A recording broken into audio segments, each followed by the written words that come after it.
Healthy teeth in your mouth stimulate the jawbone through daily activities such as eating and chewing. When it is necessary to remove a tooth and it is not replaced, the jawbone at the site and in nearby areas are at a greater risk for bone loss. This can make later tooth restoration difficult. Our surgeons are highly experienced in advanced bone grafting techniques in preparation for tooth restoration.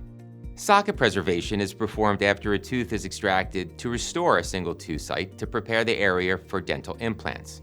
The bone in the back of the upper jaw near the sinuses can deteriorate following tooth loss. A sinus lift procedure may be necessary to augment the thickness of the bone in the upper jaw for successful implant placement.